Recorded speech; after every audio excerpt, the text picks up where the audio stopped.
Hi, I'm Adam Summer. You're listening to the Yerushalmi Talk podcast with the support of the Yeshivat Devar Yerushalayim in Har Nof, Jerusalem. This is Terumos, chapter 3, Halacha 3, and the art scroll. We're on page 29b1, and this will be a two-part shir. This is part one of the shir. Now, we're going to get into how do you actually designate truma from a pile and then do a declaration. And what's going to come up is, hey, do you need to actually say which part of the pile that this is going to be coming from? That's really what we're going to be getting into. The Mishnah has four opinions on how does this actually work? How do you actually designate it? So the first opinion is going to come by Rabbi Shimon in the Mishnah. The Mishnah says that if someone declares the truma of this pile and says that it's hereby designated within it, and he doesn't actually say any particular location within the pile, and then he says that its maestros are also designated within it, or he says the trumas meiser of this pile is hereby designated within it, the law is going to be a dispute. Rabbi Shimon, in the first part of it, says that he made a valid designation. In other words, he's going to be saying that the designation of truma within the pile does not define a distinct location for the truma, and Rabbi Shimon is saying that there's actually no requirement for a truma or meiser designation to be clearly made. And Rabbi Shimon is going to be saying that the truma designation takes effect and the pile is no longer tevel, and it's going to be a mixture now of truma and chulin. And if the owner is going to eat from it, he'd be liable to malchus for eating truma unless he's a Goan, and Goan eats from it, he's allowed to eat truma. And, if it should become tamei, he would get malchus for eating truma when it was tamei. And also, if he designated the maestros within it, he'd be able to eat the meiser sheni in it outside of the Jerusalem. And the idea is that the truma, here can't be identified. And the idea is that only a Goan can eat from it because the entire pile has a mixture, and you can now sell the pile to a Goan, and because it's mixed. Now, the question is going to be that is the percentage of the produce that's going to become truma? How does it work if he's designating 1/40th, 1/50th, 1/60th?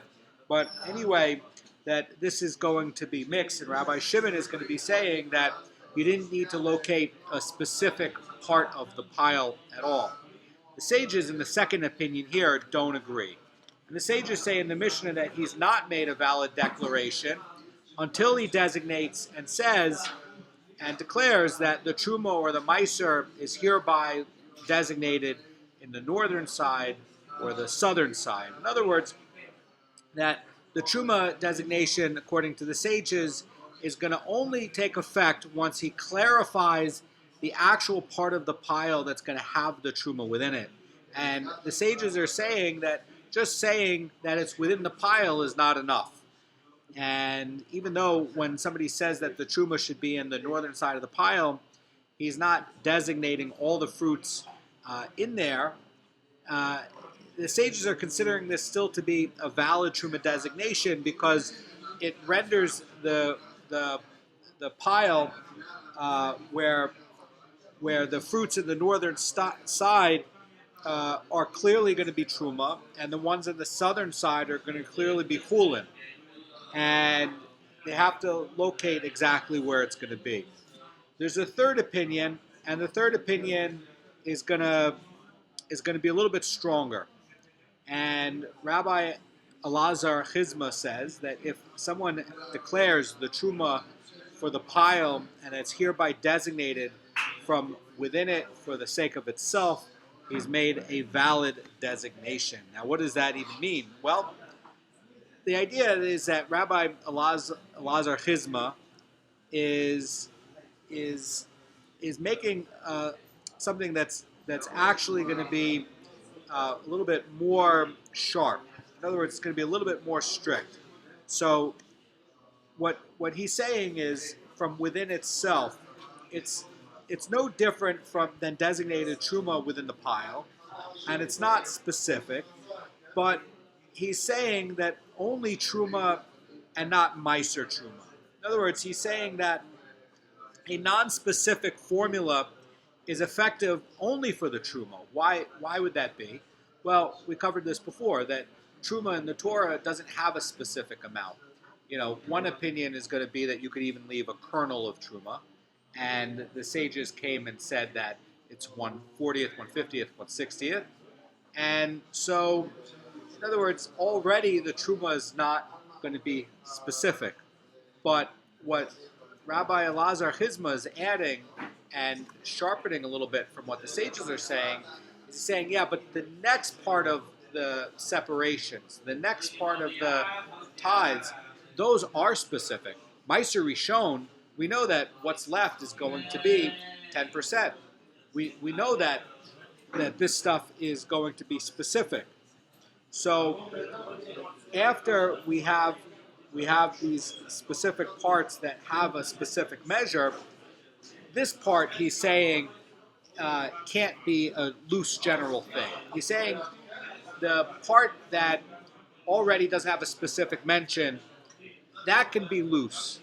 But the part that has a defined amount, that's say 10%, well, that you have to actually say now, hey, it has to be right here. And so it's not clear why there's going to be a greater degree of specificity for Meiser and Trumas Meiser. And in other words, why is it that Meiser and Trumas Meiser would be stricter in requiring a place? And, how do you have a scriptural source for this? And there's a Tosafot that it is saying that that this designation must in some way clarify the status of the tithe in question. And in the case of Truma, it doesn't have a fixed percentage under biblical law, but the other ones do have a specific mention under biblical law of what the amount is supposed to be. There's going to be a fourth view, and Rabbi Eliezer ben Yaakov says that if someone declares a tenth of this Meiser Rishon is going to hereby be made Trumos Meiser for it, he's made a declaration, and Rabbi Eliezer ben Yaakov agrees with Rabbi Shimon, actually, that Truma and Meiser and Trumas Meiser, it doesn't need to say where in the pile it's going to be, and he's going to be saying this fourth opinion that the Trumas Meiser designation can't take effect on the Meiser Rishon, whose location is itself unspecified. So in the Mishnah's first case, where he declared that the Meiser Rishon of the pile should be in it without saying where, he can't go and declare that its Trumas Meiser should take effect somewhere in an unspecified manner. In other words, only when he actually separates Meiser from the pile can he then go designate Trumas Meiser from within it. So Rabbi Eliezer ben Yaakov's problem with Rabbi Shimon is to say that, look, Rabbi Shimon, you took a part that can be undesignated. And he says, I agree with that. But he says, the next part that you have also can't be undesignated, because where is it? What if you're taking the Trumas Meiser from the wrong area? And we know from the Torah that Truma Meiser can only come from Meiser Rishon. So you have to designate where the Truma Meiser is from the Meiser Rishon. The Meiser Rishon, if you didn't designate and take it out, you can't designate something also that's undesignated and just, it's like left all in a cloud.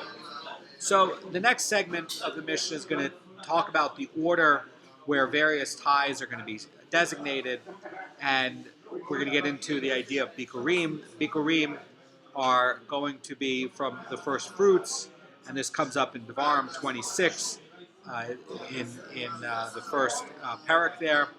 And Beurim is brought from the first fruit each year by a farmer. It comes from the 7 species in Eretz Yisrael. That's going to be wheat, barley, grapes, figs, pomegranates, and dates. And they're brought to the temple. They're given to the Goan. And it's normally impossible to designate Truma or Meiser before Beurim, since Beurim is designated before the crop is actually harvested. This, by the way, comes up in the Mishnah in chapter 3, Halacha 1. And the truma and the meiser can be designated only from harvested produce. So the Mishnah that we have now is referring to somebody who did not designate bikurim before they harvested the produce, so that now he has to designate them from the harvested produce. And in this kind of case, the Rambam is saying that somebody first has to separate out bikurim from the harvested produce, and only then can he separate out truma. So the Mishnah says that if someone advances the separation of truma ahead of the separation of bikurim, or he separates meiser rishon ahead of the separation of truma, or he separates meiser sheni ahead of the separation of meiser rishon, although he violates a negative commandment by doing so, as the Mishnah is going to be explaining, what he did. In other words, the Mishnah is citing a source for the prohibition to separate a later tithe before an earlier one, and we do have a verse about this to do it in order in Exodus 22:28, where it's saying, "Do not delay from among your bikurim or truma that which should come first." Well, this is basically saying that you should do your bikurim first and then do your truma and do your other tithes, but it has to be in order. And in other words, what are you going to get for doing your tithes out of order?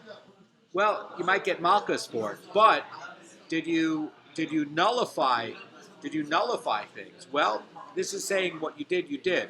By the way, you're still chayav for violating a negative commandment. You're not supposed to tithe out of order, and tithing out of order has its own ramifications, but it's still going to be valid. So the Mishnah is going to cite and say your fullness offering, which is going to be your bikurim, and your truma shall not delay. And the idea in a nutshell is that this later tithe should take effect even if it's been designated ahead of the tithe that precedes it. And for example, if the meiser rishon was designated and separated before the truma, then they're saying that it still remains the meiser rishon, but you're not supposed to do it. And the Mishnah now is going to give sources for the prescribed order. And the Mishnah begins with a source of bikurim preceding truma. And this, by the way, again, is going to be actually like a biblical verse, because again, in Exodus 22:28, you're seeing bikurim coming first and truma coming second in the order. And it says, from where do we know that bikurim should precede truma? And it says, after all, this one, bikurim, is called by the Torah truma first, and this one, truma, is called by the Torah truma first. So in other words, in the verse that deals with things that must be brought to the temple and eaten there in Devarim 12:17, it's saying the truma in your hand, and that the sages are saying is bikurim. So the Torah does refer to bikurim as rishit, which is first, and this is going to be saying that bikurim has this, but the other tithes don't have this word attached to it. So in other words, Truma Gedola doesn't have this title on it, and when Trumos is called first elsewhere, it's talking about first of your grain, or first of your wine, or first of your oil.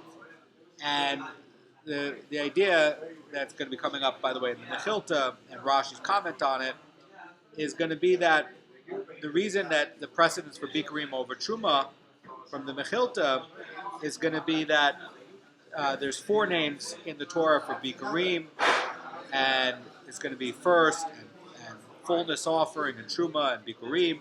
But the Torah for truma is only going to use 3 names. It's going to use first, dema, and truma. And in other words, what they're saying is because the bikurim has more names attached to it, that's going to be ahead of it. So the Gemara, the Mishnah is going to continue, and it's going to say, rather, bikurim should precede truma because they are all the first ones.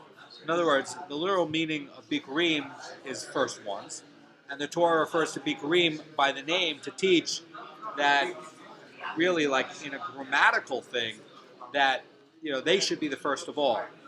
And the Tana is not expounding the word Beurim by stating Beurim should logically precede all the tithes. In other words, the command to give Beurim was given before the command to give other tithes. And so, because he's doing it in order, that he's saying because this comes up before the other things, that you do it first because of that. And what comes up second? Truma Gedola comes up second. So you do that second. And another way to look at this from the Reben Malki Tzedek is going to be that the Beurim is designated before the other tithes because the Beurim obligation takes effect before other obligations, and the produce becomes subject to the mitzvah of Beurim while it's still attached to the ground. But Truma and Meiser can only be designated when it's harvested. In other words, if you designated Truma while it's still attached to the ground, you didn't designate anything. But Beurim doesn't work that way. Why is Beurim first? Because it actually can still be attached to the ground or it can still be attached to the tree. How do you know that this pomegranate is Beurim? You tie a ribbon around it, right around where it's going to be. And so it's going to be regarded as first. Now, the Mishnah continues and it says the source for Truma preceding Meiser and Truma preceding Meiser Rishon, because Truma is called first and Meiser Rishon is not. The source for Meiser Rishon preceding Meiser Sheni and Meiser Rishon preceding Meiser Sheni, because Meiser Rishon contains a portion referred to as first. So, as explained before, the Torah refers to Truma Gedola by titles like first and Truma. Meiser Rishon, however, is called Truma. And therefore, Truma Gedola is going to take precedence over Meiser Rishon in the order of separation, because yes, Truma does mean first, but there are two words associated with, there's three words associated with Truma, and there's more of those than for Meiser Rishon. Meiser Rishon has only two names associated with it, but Truma has three names associated with it in the Torah. So this is going to be a way where you can identify it. And how do you know that Meiser Rishon is going to be ahead of the Trumas Meiser? And the idea, you say, well, Truma has the word first in it. And also Meiser Sheni, what about that? Well, Meiser Sheni doesn't have the word first attached to it. And so the Truma Meiser just has one title to it, and the Meiser Rishon has two titles to it from the Torah. And so that's how you know that Meiser Rishon comes before Truma Meiser. And then how do you know that Meiser Sheni is going to come after all of that? And it's going to say because Sheni is in there. Sheni means second. And the other ones are always talking about the word first. So the idea of the Mishnah is going to be that there's a descending order based on the words that the Torah uses to refer to each one of these laws. Beurim has 4 references, so that's going to come first. And then Truma Gedola has 3 references for Truma Gedola, that's going to come second. Then you have Meiser Rishon, which has 2 references, 2 different words that are attached to it in referring to it. And then the Torah uses for Truma Gedola 1. And then Meiser Sheni just uses the word Sheni, which is second, and that's going to come last. Now, if you're dealing with grain and you're making bread and you're making dough, there's also going to be challah. So the difference between Beurim and the other tithes is that Beurim is going to be done when it's still attached to the ground, but if a guy forgot to do it, and now he's already separated it, and now he has to separate Beurim and Truma Gedola and everything from unconnected produce that's already been harvested, it's not connected to the ground or the tree, that all of it is going to be done. In other words, those tithes can all be taken, but this is going to be the order in which it's done. And let's get into the Gemara. The Mishnah's first ruling dealing with the case of someone who designates the truma of a pile to take effect within the pile without specifying where in this pile it should take effect. And Rabbi Shimon rules that such a designation is valid, but the sages rule that it is not valid. The Gemara explains Rabbi Shimon's view, and let's get into Rabbi Shimon's view. Rabbi Yossi, the son of Rabbi Bun, says in the name of Rabbi Yochanan that the view of Rabbi Shimon follows the view of Bet Shammai. And just as Bet Shammai says in an earlier Mishnah in Halacha 1-2, that's going to be page 10 in the Art Scroll, it's going to say that when olives are separated as truma on behalf of both olive oil and other olives, that the truma becomes sanctified in a state of dumua. In other words, that it's a mixture, and the olives should serve as truma for the other olives, and they can't be separated from olives that do not become truma for the oil. So in other words, since only the olives can serve as truma for other olives, those become sanctified but not for the oil. And Rabbi Shimon is saying in our Mishnah that the tithes become sanctified as well in the state of Demua. In other words, the fruit needed to serve as truma or meiser for the pile became sanctified as truma or meiser, even though they can't be separated from the fruits that became chulin. In other words, everybody agrees you're not supposed to make these sorts of designations. But we want to know, hey, wait a second, this pile, is this tevel? Can you eat this? Are you going to get that from heaven? Or is it going to be a mixture? What do you do with a mixture? Well, you have to go to the market and sell it to the kohanim at a reduced price because there's truma in it. But we want to know, is there truma in it? Did this take effect? Is this, when you separate out the truma, the sages are basically saying that you didn't designate where it is, and so the whole thing is just tevel. You didn't do anything. Rabbi Shimon is saying that, no, actually it's going to be like what Bet Shammai is saying in the case of trying to separate olives for other olives and oil. In other words, you separate it on behalf of the olives and the other pile of olives, but nothing happened to the oil. But you have now a mixture. You can't separate out the mixture, but it's in there.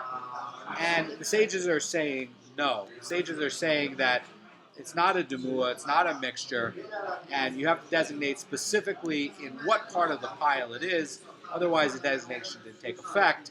So the Gemara continues, and it's going to say, so far we've seen that Rabbi Shimon validates the truma separation when somebody declares that the truma is hereby designated within the pile. But what is the law where he declares that the truma is hereby designated in the pile? In other words, is Rabbi Shimon going to say that the truma designation is also going to be effective in this case? Now, there's a subtlety here, and the Mishnah's case is saying that the truma of this pile is within the pile, and the word where you're saying within it can simply mean in the pile. Or they're going to say, wait a second, is it actually in the inner part of the pile? And the first meaning is not specific, but where you're saying the second phrase, you're actually being more specific in that description. In other words, it's going to be in the interior part of the pile. It's going to exclude now the outer layers. And so now maybe Rabbi Shimon would say that this is going to be valid and hold that the location of the truma and chulin don't need to be clearly delineated, but that now, what happened is that, by saying it's in the inner part, is he going to require the designation where they're going to restrict it now to only one part of the pile, like in the middle part or underneath the pile? And in other words, since the outer layers of the pile are free of truma and meiser, is he also going to say that the designation is valid? And so the question is, are the sages also going to accept that? So the Gemara is going to answer. It's going to say, let us resolve the issue from the following brisa. It's going to say that if someone said that the meiser sheni that is in the pile, in the produce found in this article, is hereby deconsecrated on these coins, and it says then, but he did not fix a place for it. In other words, he does not identify a specific section of the produce in which the meiser sheni should take effect before being redeemed, that Rabbi Shimon says that he is nonetheless designated. The sages say that he has said nothing and done nothing at all. In other words, the Gemara says, unless he says that the Meiser Sheni should be in the northern end or the southern end, only then is it going to be. So, in other words, Rabbi Shimon is always going to be saying that he doesn't need to assign a specific place, even within the container, and even if it's in part of the area, and you have part of it that's on top and part of it on the bottom, that Rabbi Shimon is going to say that he designates it. And the sages are going to be saying that he didn't designate anything.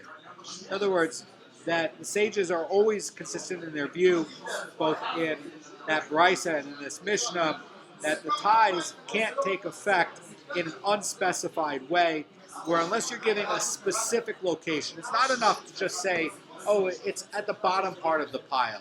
No, or the top layer is excluded. You have to actually say it's over here. Now, the sages are also going to agree that, and everybody's going to agree, that really what you should do is you have your pile, you should take out your Truma Gedola first, and then you take out your Meiser Rishon second, and then you take out from your Meiser Rishon your Truma Meiser, and then you take out your Meiser Sheni third, and everything is in their nice little piles, and everything is neatly done. That's the normal way to do it. But that's not what this Gemara is saying. Gemara is really asking the question like this, like, if you have a pile of grain, and somebody designates stuff, is the pile going to be a mixture? Is part of it going to be a mixture, or is it going to be like nothing at all? In other words, it's tevel. The sages are saying that unless you specified where in this pile it's going to be, you didn't say anything at all, and this pile is just going to be tevel. And the Gemara is going to conclude the proof, and it's going to say that according to Rabbi Shimon, saying within it is the same as in it. In other words, in this case, the owner did not speak of Meiser Sheni that's within the container. Rather, he spoke of Meiser Sheni that's in the container. And we see from this, Rabbi Shimon does not differentiate the terminology in the pile or within it.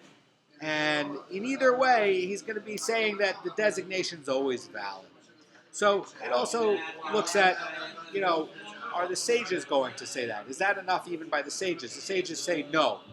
Simply saying that the top layer is excluded also is not going to be specific enough. Now, the Gemara is going to look at the second view, which is the view of the sages, who rule that Truma and Meiser designations do not take effect unless you're going to say a specific place in the pile. And the Gemara says that as for the words of the sages, Rabbi Zera says in the name of Rabbi Abdullah of Haifa, who says in the name of Rabbi Shimon ben Lakish, that the Torah states about Truma, and it says, your Truma shall be reckoned to you, and from which we learn that Truma can be designated even through reckoning mentally. Now, the previous verse regarding Truma Meiser, where it says that you shall raise up from it the Meiser Rishon of Truma of Hashem, the Torah is juxtaposing the mental designation of Truma with the physical separation of Truma, where it says rise up or raise up.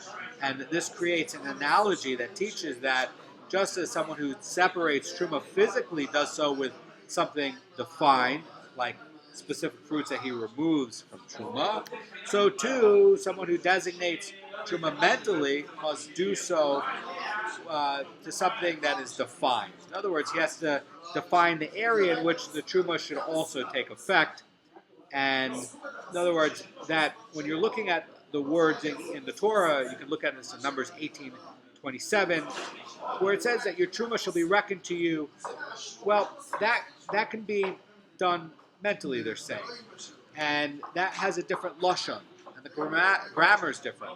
But then when you're looking at other verses where it's saying separating out, it now is talking about, for other tithes, physical separation. So what they're saying is, they're saying that this and that are not exactly the same.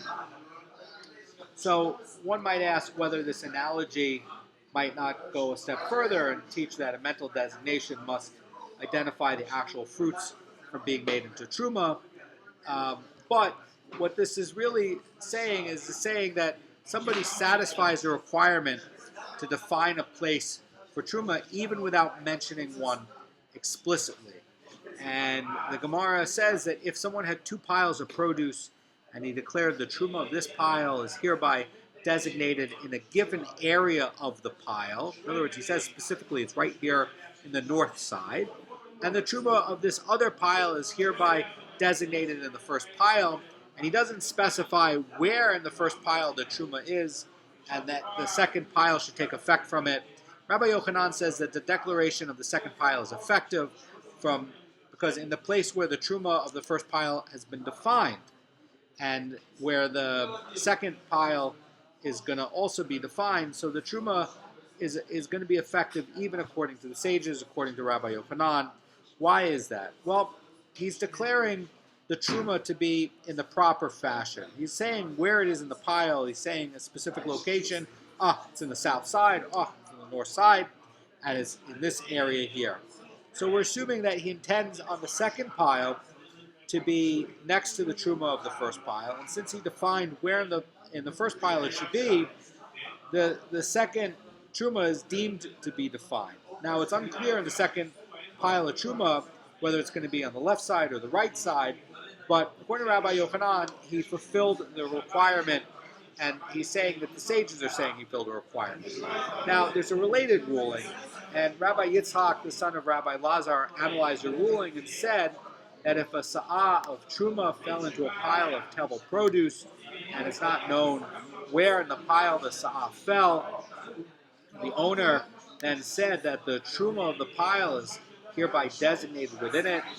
The truma takes effect because we say that in the pile where the sa'ah truma fell, there is where the truma of the pile itself is defined. In other words, we assume that he intends the truma now to be designated for the pile in itself, and accordingly the truma of the pile has been assigned in a definite place within a pile, and once you specified a definite place within the pile, that designation takes effect. Now, the sages of the Mishnah are going to rule that although a truma separation must be defined, it's enough to say that the truma should take effect on the northern side of the pile. Now, the Gemara is going to look at how defined should this be. In other words, when we're saying in the north part of the pile, how far should we go? Should we be looking at like only the northern tip? Are we looking at like the first half of the northern part? How defined should it be? So the Gemara says that if someone said that the truma of this pile of produce should be in the northern side, from the midpoint of the pile to the northern part, that it's going to be a mixture of chulin and truma, these are going to be the words of Rebbe. In other words, according to Rebbe, the term northern side is going to say the entire north half of the pile, and somewhere within the area is going to be truma. So, since we don't know where in the section the truma is, the entire north half of the pile must be treated as a mixture. In other words, it has to be a meduma where it has truma and chulin inside. Therefore, in the northern half, when you draw a line across this pile, you separate it in half, no kohen can eat from the northern half. And the owner who has it, he can sell it to a kohen, but he has to sell it for less than the value of the truma portion. And if you look now at the southern half of the pile, you would say that this you now can eat entirely, and it's not going to be tevel. The idea is that only the northern half is going to be a problem. You'd have a circle of grain cut in half. The first half is a mixture; it's clearly defined. The second half is already rectified. The first half is problematic. And the Gemara is going to say that if the owner said that the southern half of the pile would be for himself, and since clearly there's no truma in that part, basically you could eat it. So basically you've created a clear designation, and clearly the second half, the southern half, is going to be okay. And the sages say that he makes it in the shape of the letter chi. And what is that going to be? Well, that's going to be like an X in the English letters, and Marafulda says that the 22nd letter of the Greek alphabet is known as chi, and the uppercase form looks like an X. And in other words, what they're doing is that they're saying that you're making like a pizza pie, and by making a pizza pie out of this pile of grain, and by drawing an X in the pile of grain, you're now having 4 quadrants. And you're saying in the northern quadrant, that's going to be. In other words, the sages are saying that basically you draw an X in the pile of grain. It's across the entire pile of grain. And you made it like a pizza. And instead of 8 pieces in your pizza, there are 4 pieces in your pizza. And the northern part, that's going to be. And according to that interpretation, 1/4 of the pile becomes a mixture of truma and chulin, and the rest is going to be chulin alone. So we're going to finish off, and basically the idea is that Rabbi Kanievsky sums it up and says, although the Brisa does not say according to the sages that the northern part is a meduma, the statement is basically challenging Rebbe's ruling, and basically it's being a little bit sharper than Rebbe's ruling. Rebbe is saying that, well, the entire north half is going to be a meduma, and the south half is going to be rectified. You can eat it, no problem. The sages are a little bit sharper, and they're saying, no, it's going to be more narrow than that. Truma Gedola is smaller, and when you're saying the northern half, you can draw an X through the whole pile, and only this 1/4 area in this X of this pizza pie is going to be a mixture where you have an issue where you have to sell it to a Kohen at a reduced price, but the rest of it you can eat. And so in a way it looks more strict. It's actually going to be more lenient. And the Gemara is going to get to the third view, and we are going to do that in part 2 of the shiur tomorrow. Have a great day.